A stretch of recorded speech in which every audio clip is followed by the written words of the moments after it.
కాదు, అవాస్తవం. ఇది కొట్టి పడేయాలి. మీ హాస్పిటల్ మీరు కరెక్ట్ చెప్పండి సార్. అంటే ఫేక్, అంటే మీ పేరు వాడుకొని ఫేక్ డబ్బులు సంపాదిస్తున్నారు. అదే గుడి కూలిపోతే నేను రూపాయి అడుకొని ప్రతి ఒక్కరు ఎవరెవరు పైసలు ఇచ్చిన అంతే ఇట్లా యూట్యూబ్ లో పెట్టిన అనోని కారణాల వల్ల కొన్ని యూట్యూబ్ లో వీడియోలు తీసేయాల్సి వచ్చింది, యూట్యూబ్ ఛానల్ తీసేయాల్సి వచ్చింది. కావాలని చెప్పేసి మంచిగా చేస్తుంటే ప్రజలకు కొందరు వేరేటోళ్ళు మా దాంట్లో ఉండేటోళ్ళు ఆపోజిట్ వచ్చి కొన్ని వేయడం జరిగింది. ప్రజలకు తెలుసు నేనంటే ఏందో. నా గురించి 100 మంది జ్యోతిషం చెప్పుడు అది ఎప్పుడు అంటే నేను వీడియోలు కూడా తీసి పెట్టిన, నేను కంప్లైంట్ కూడా ఇచ్చిన. నేను ఇంత క్లియర్ కట్ చెప్పినాక కూడా నన్నే ఈయననే తీసుకుంటుంటే నేను ఏం చేయాలి చెప్పండి. అక్కడ జరిగింది ఉల్టా జరిగింది. జనాలు ఏమనుకుంటున్నారు, మీరు అనుకుంటున్నారు నేను తీసుకున్నా అనుకుంటున్నారు. దీనికి రోమర్స్ ఇంక ఇవి. ఇప్పుడు మీరు అన్నట్టు పండుగ చేసేది ఇప్పుడు నన్ను బాధ పెడితే ఇక నేను నెక్స్ట్ టైం ఎల్లమ్మ తల్లి పండుగ చేయడానికి నేను వస్తానా? అమ్మవారిని నిందించడం ఎంత వరకు కరెక్ట్ అని నేను అంటున్నా. ఈ రోజు నన్ను బాధ పెట్టి అంటున్నారు, రేపటి నాడు ఎల్లమ్మ తల్లి పట్నాలు వేస్తానా, అమ్మవారిని కూర్చోబెడతానా, అమ్మవారి గురించి చెప్తానా? అంటే ఇప్పుడు నన్ను ఇక్కడ బ్యాడ్ చేద్దామనే కదా. అంటే బ్యాడ్ చేస్తే ఇలా ఇక్కడ ఇది చెప్తే ఈ కంటెంట్ వల్ల అవతల వాళ్ళకు అరే మార్కెట్ లో మా పేరు నడవదు, మాకు వచ్చేటివన్నీ ఇన్కోతాయి అని చెప్పేసి అట్లా అనుకునే కదా వీళ్ళు చేస్తారు. అంటే అంత బాధపడుతున్నారు. ఆ ఎమోషన్ నాకు కనిపిస్తుంది, ఎందుకంటే అంత దేవుడిని నమ్మినారు కాబట్టి ఆ ఎమోషన్ నాకు కనిపిస్తుంది. మరి అదే దేవుని పేరు ఫస్ట్ అడిగిన క్వశ్చన్ ఇది, అదే దేవుని పేరు పెట్టి పైసలు సంపాదిస్తున్నారు అని చెప్పి అడిగిన క్వశ్చన్ ఉందా? ఎందుకోసం అడిగినా కూడా నేను చెప్తున్నా. లైక్ నిన్న మొన్న దాకా సౌందర్య అని చెప్పి ఒక అమ్మాయి దేవుడు వస్తుందని చెప్పి కూడా చూసాము. సో దానికన్నా ముందు సంజు అని చెప్పి ఒక అమ్మాయి చూసాం. వాళ్ళందరికీ మీరు ఒక ఇన్స్పిరేషన్ అంట కదా, వాళ్ళందరికీ మీరు ఒక గురువు అంట కదా. మరి ఒకటి చెప్తా స్వామి, అమ్మవారి గురించి మనము ఒక విధంగా నేను చెప్పుకుంటూ వచ్చిన. ఇన్స్టాలల్లా నాకు కూడా ఒక యూట్యూబ్ ఉంది, నాకు కూడా ఒక ఇన్స్టా ఉంది, ఒక ప్లాట్ఫామ్. ఇది అనేది ఒక ప్లాట్ఫామ్. ఇది దీంట్లో నేను అనేది కనిపించడం వల్ల అరే నేను ఆదర్శంగా తీసుకుంటే నేను మంచిగా అయితేనేమో. ఇప్పుడు వాళ్ళ వ్యక్తిగతంగా ప్రాబ్లమ్స్ ఏమున్నాయో వాళ్ళ ఇష్టం, వాళ్ళని ఏమి కూడా మనం అననిక్కలేదు. నేను ఆదర్శంగా తీసుకుంటే బాగుంటుందేమో. నేను చెప్పే వీడియోలు మీరు ఒకసారి ఫాలో అయ్యి చూడండి. నేను చెప్పే దాంట్లో జెన్యున్గా ఉందా లేకుంటే సొసైటీకి ఆపోజిట్ ఉందా మీరు మాట్లాడండి. సో అక్కడ వాళ్ళు నన్ను ఆదర్శంగా తీసుకుని ఉండొచ్చు మేబీ, కాకపోతే వాళ్ళు ఎవరు ఏందనేది తెలియదు. తీసుకొని అరే ఈయన ఫాలో అవుతే మనం కూడా అట్లా అవుతామేమో అనుకోవచ్చు. ఎందుకంటే ఒక ఇన్స్పిరేషన్ గా తీసుకోవడంలో తప్పు లేదు. అది ఒక ఇన్స్పిరేషన్ గా తీసుకొని తను ఈయన లెక్క కావడం ఆయన లెక్క కావడం అనేది వాళ్ళు ఎందుకు అనుకున్నారో మన నాకు తెలియదు. వాళ్ళ వ్యక్తిగత విషయాలకు సంబంధించింది వాళ్ళు. సో అట్లా తీసుకొని నా పేరు ఇట్లా తీసుకురావడం కరెక్ట్ కాదు. వాళ్ళు ఒక మార్కెట్ లో ఒక మనిషి ఉన్నాడు, ఆయన ఇన్స్పిరేషన్ తీసుకుందాం అనుకున్నారా, లేకపోతే ఆమె కాకపోతే గురువు అనేది ఏం లేదు. గురువు అనేది ఒకటి గుర్తు పెట్టుకోరు స్వామి. ఇక్కడ గురువు అంటే ఎవరు స్వామి? తల్లిదండ్రులను ఎవరినని పిలుస్తాం మనం? ఒక మాట, తల్లిదండ్రులను ఎవరినని పిలుస్తాం? అమ్మా నాన్న ఎవరిని పిలుస్తారు మీరు? మా అమ్మని మా నాన్నని, మిమ్మల్ని కన్న వాళ్ళని. గురువు అంటే ఎవరు? చదువు చెప్పేవాడు, లేకుంటే విద్యని మన జ్ఞానం బోధించేట ఆయన గురువు. గురువు కావాలంటే ఏముంటది ప్రాసెస్? అసలు గురువు అనేటోళ్ళు ఎవరు? గురువు కావాలంటే ప్రాసెస్ ఏంది? ఇప్పుడు మీరు అన్నారు ఎవరైతే సమ్ పేర్లు చెప్పో వాళ్ళ గురువు మీరేనా అని. వాళ్ళెవరో కూడా నాకు తెలియదు. మీరు చెప్పడం వల్లనే వీడియోలు చూడడం జరిగింది. అప్పటిదాకా నా దగ్గరికి వచ్చేదాకా కూడా నాకు తెలియదు. ఇక్కడ గురువు అంటే గుర్తుపెట్టుకోవాల్సిన విషయము, ఎవరైతే గురుస్థానంలో ఉంటారో ఆ గురువు మా యొక్క కల్చర్ తగ్గట్టు, ఈ యొక్క మన కల్చర్ తగ్గట్టు పట్నాలేసి పూజలు చేసి, ఒగ్గు పూజారులు కానీ, భైండ్ల వాళ్ళు కానీ, పంబాల వాళ్ళు కానీ, వాళ్ళ సంస్థాన వాళ్ళ యొక్క ఆధీనంలో ఈ యొక్క గురువు అంటే లింగంకాయ తీసుకొని ఆమెకు లింగంకాయ పటం ముందల లింగంకాయ కడితేనే గురువు. ఎవరో తగ్గ ఇన్స్పిరేషన్ గా తీసుకొని ఈయన నా గురువు ఈయన అదే అంటే గాళ్ళ మెడలు కడితే అది కరెక్ట్ కాదు. గాళ్ళ దీపం పెట్టి దేవుడు అనువేదిక్కు అంటే అది కరెక్ట్ కాదు.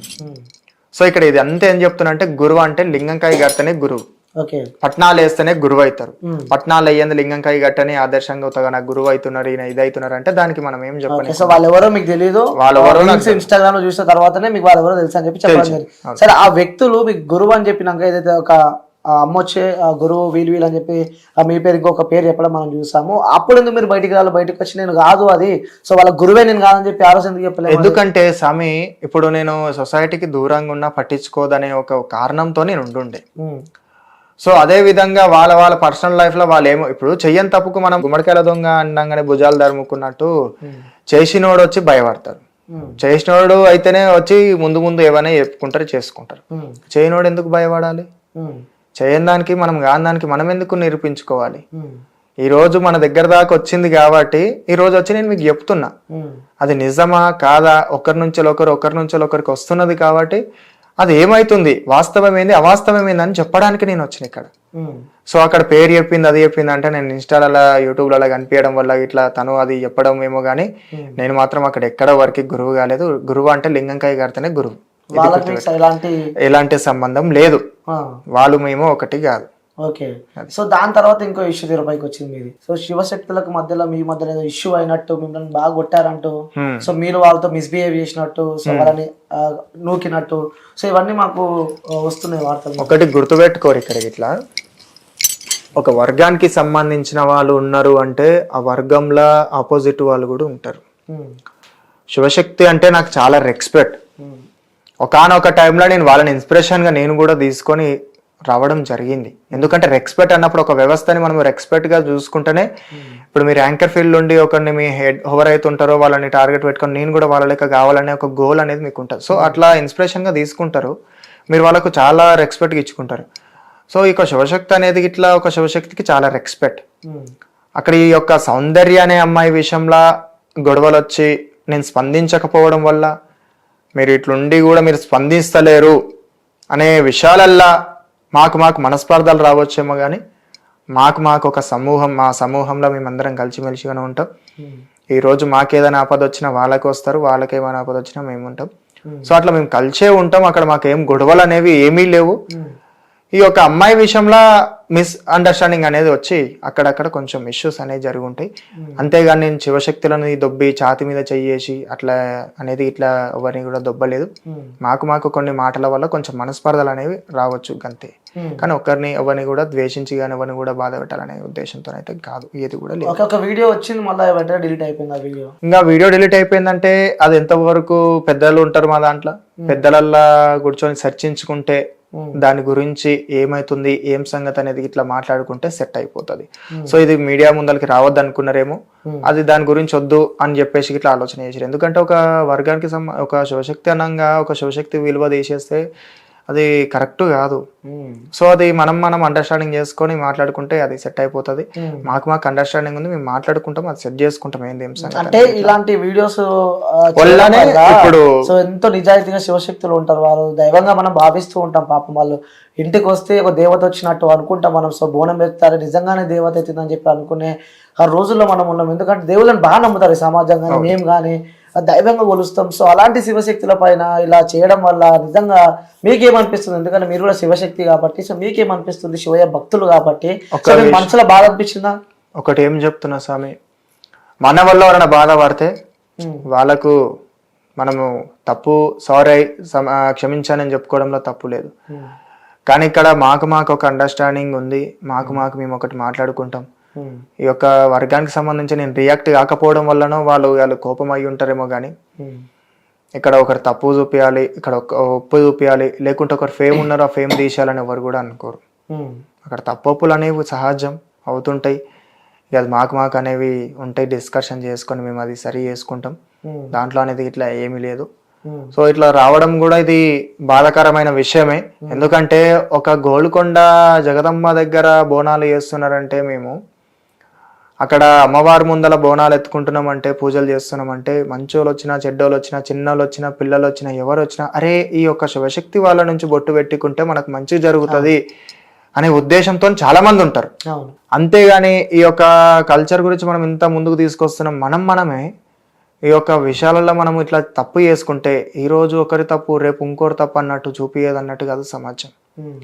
ఈరోజు నేను కూర్చొని మాట్లాడుతున్నా కానీ ఇప్పుడు నన్ను తప్పుగా చూసేటోళ్ళు చాలా మంది ఉంటారు, కరెక్ట్గా చూసేటోళ్ళు చాలా మంది ఉంటారు. ఇక అది వాళ్ళ వ్యక్తిగత సంబంధించిన విషయాలకు వాళ్ళకి ఇచ్చి పెడుతున్నాం. సో ఇక్కడ ఏమవుతున్నదంటే శివశక్తి అనే విలువ మనం తీసుకోకపోవడం మంచిది. మన యొక్క విలువ ఉన్నది, మన యొక్క సాంప్రదాయం ఉన్నది, మన యొక్క కట్టుబాటలు అనేవి ఉన్నాయి, నియమాలు ఉన్నాయి, పెద్దలు ఉన్నారు, సమక్షం ఉన్నది. అక్కడ మాట్లాడుకొని చర్చించుకుంటే బాగుంటదని నేను అనుకుంటున్నాను. ఓకే. సో ఇంకోటి చాలా మంది మిమ్మల్ని ఫేక్ అనుకున్న వాళ్ళకి మీరేం చెప్తారు? వాళ్ళకి గుర్తుపెట్టుకోరి స్వామి, జనరల్ గా మనం ఇక్కడ మాట్లాడుకున్న విషయం కాడికి వస్తే అమ్మవారితోని ఆటలాడొద్దు. 100%. ఈ రోజు నేను మీ దగ్గరకు వచ్చి చెప్తున్నా అమ్మవారే నాతో ఇట్లా మాట్లాడిస్తుందేమో, అరే రేపటి నాడు ఇంకో ఆటంకం అనేది ఒకరి నుంచి ఇట్లా వస్తే వాళ్ళ నుంచి ఏ ఆటంకాలు రాకుండా అని చెప్పేసి ఇట్లా మాట్లాడిస్తుందేమో, అందుకే ఈరోజు మీ ముందర వచ్చి కూర్చోబెట్టి మాట్లాడిస్తుందేమో. సో ఇక్కడ గుర్తుపెట్టుకోవాల్సిన విషయం ఏంటంటే, నన్ను ఎవరైతే అట్లా అంటున్నారో నాకు వచ్చేది శివయ్య, అమ్మవారు కాదు. చాలా మంది కూడా అమ్మవారు అనుకుంటున్నారు. నేను అమ్మవారి గురించి అక్కడ గొప్పగా ప్రచారం చేసిన, అమ్మవారి గురించి గొప్పగా చెప్పడం జరిగింది. అది మీరు తీసుకోండి, అది మీరు అర్థం చేసుకోండి అని చెప్పిన అక్కడ ఇట్లా. సో ఇక్కడ ఏం చెప్తున్నా అంటే నన్ను ఎవరైతే ఫేక్ అంటున్నారో, ఎవరైతే ఇది అంటున్నారో, భగవంతుడు ఎవరి సత్యం వాళ్ళకే ఉంటది. ఇక్కడ సత్యం అంటే భగవంతుని నిఘ, భగవంతుని నీడ, భగవంతుని మాయ. ఇప్పుడు నేను ఎన్ని పండుగలు చేసుకుంటూ వచ్చిన, ఎన్ని దేవుళ్ళని చూపించుకుంటూ వచ్చిన, అక్కడ మీకు తప్పు కనిపిస్తే తప్పు చూడండి, కరెక్ట్ కనిపిస్తే కరెక్ట్ చెప్పండి. తప్పే జరిగింది అంటారు, మీరు చేసిన పూజలు అన్ని తప్పు జరిగినాయి అని చెప్పి అంటున్నారు. మరి తప్పు జరిగితే దాన్ని సరి చేసుకొని ఇంకా ముందుకు తీసుకొద్దాం. కానీ నన్ను తప్పు అని అంటే మాత్రం అది ఎంతవరకు కరెక్ట్ కాదు. ఎందుకంటే జగత్మాత ఇట్లా ఎప్పుడైనా సరే అమ్మవారు అఖిలాండ కోటి బ్రహ్మాండ నాయకిని జగత్మాతతోని ఆటలాడినాడు, ఎవరు ముందరికి వాళ్ళలేదు. కావాలని ఇప్పుడు ఒక వర్గంలో ఉండేటోళ్ళకు ఇంకో వర్గం వాళ్ళు నచ్చరు. ఇప్పుడు మీ యాంకర్స్ లో మీతో పెద్దోళ్ళు ఉంటారు, చిన్నోళ్ళు ఉంటారు. మీరు మీకన్నా పెద్దోళ్ళ కంటే నువ్వు పైనకి ఎదిగితే మీకన్నా పెద్దోళ్ళు మిమ్మల్ని ఏం చేస్తారు, తొక్కేయాలి, ఎట్లైనా చేసి తక్కువ వేయాలని చూస్తారు. సో అదే మీ యాంకర్ ఫీల్డ్ లో మీకన్నా తక్కువలు ఉంటారు. అదే వాళ్ళు ఏం చేస్తారు, వాళ్ళని మీ స్థాయికి రాగానే వీడేంది నాతో ఇంత ఈక్వల్ గా వచ్చిండు అన్నట్టు నీకు ఒక ఫీలింగ్ వస్తుంది, ఆయనకు ఒక ఫీలింగ్ వస్తుంది. సో నువ్వేమనుకుంటావు, నువ్వు ఈయనకన్నా గొప్ప కావాలనుకుంటావు. ఎవరైతే కింద నుంచి పైనకి వచ్చినావు ఆయనకన్నా గొప్ప కావాలనుకుంటావు. సో నువ్వు గొప్పగా అవుతుంటే నీకన్నా చిన్నోడు కూడా నేను నిందిస్తుంటాడు. ఇక్కడ నిందించగానే మీరు తప్పు అయిపోతున్నారా? మీ యొక్క ఫీల్డ్ లోనే మీకే ఒక శత్రువులు ఇంతమంది ఉన్నప్పుడు మా యొక్క ఫీల్డ్ లో మాకు కూడా కొందరు వడనోళ్ళు కూడా ఉంటారు కదా. అక్కడ వాళ్ళని తప్పు చేసి చూపిస్తే వీడు తప్పుగా కనిపిస్తారని ఆలోచనతో ఉంటారు కదా. సో అక్కడ తప్పు చేసి చూపించాలి, వీళ్ళు తప్పుగా చూపించాలని అపోహతోనే వీళ్ళు ఎంత చేయడం జరుగుతుందేమో కానీ అక్కడ ఎవరు శత్రువులు గారు, ఎవరు పగలు లేవు. అందరం గంతే, అందరం శివశక్తులమే, అందరం మంచి, అందరం దేవుని బిడ్డలమే. ఓకే, సో ఇక్కడ దాకా రావడానికి రీజన్ ఆ వీడియోలు అనుకోవచ్చా? మీరు పెట్టే వీడియో ఇన్స్టాగ్రామ్ లో కానీ లేకపోతే యూట్యూబ్ లో మీరు పెట్టే వీడియోల వల్లనే ఇక్కడ దాకా వచ్చారు అనుకుంటారా మీరు?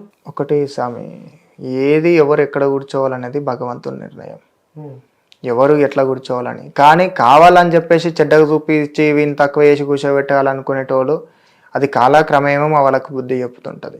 వాళ్ళు ఎవరికి ఎట్లా చూపించాలో అట్లా చూపిస్తుంది. ఈ రోజు నన్ను ఫేక్ అని, తప్పని, ఈ యొక్క సౌందర్యాన్ని అమ్మాయి విషయంలో నేను మాట్లాడలేదు. మాట్లాడకపోవడం వల్ల ఈ యొక్క వర్గానికి సంబంధించిన వ్యక్తి కూడా మాట్లాడకపోతే అది ఎంతవరకు కరెక్ట్ అని వాళ్ళు నిందించవచ్చు నా మీద. దాంట్లో నేను తప్పు అనలేను, అలా అని వాళ్ళని నేను నిందించలేను. ఎవరి పర్సనల్ వాళ్ళకు ఉంటాయి, ఎవరి లైఫ్ అనేది వాళ్ళకు ఉంటది. సో అక్కడ నన్ను అనడంలా వాళ్ళకు నేను రియాక్ట్ కాకపోవడమేమో, ఈ అమ్మాయి విషయంలో ఎవరైతే ఉన్నారో అమ్మాయి విషయంలో నేను రియాక్ట్ కాకపోవడమేమో. సో తను ఇన్స్పిరేషన్ గా తీసుకొని అట్లా చేసింది అన్నందుకు నేను రియాక్ట్ కాకపోవడమేమో. నువ్వు ఎవరు అసలు, నా పేరు ఎందుకు అట్లా ఎందుకు నన్ను ఇన్స్పిరేషన్ గా తీసుకున్నావు అని అడగకపోవడం వల్లనేమో వాళ్ళు అట్లా అయ్యి ఉంటారేమో. కానీ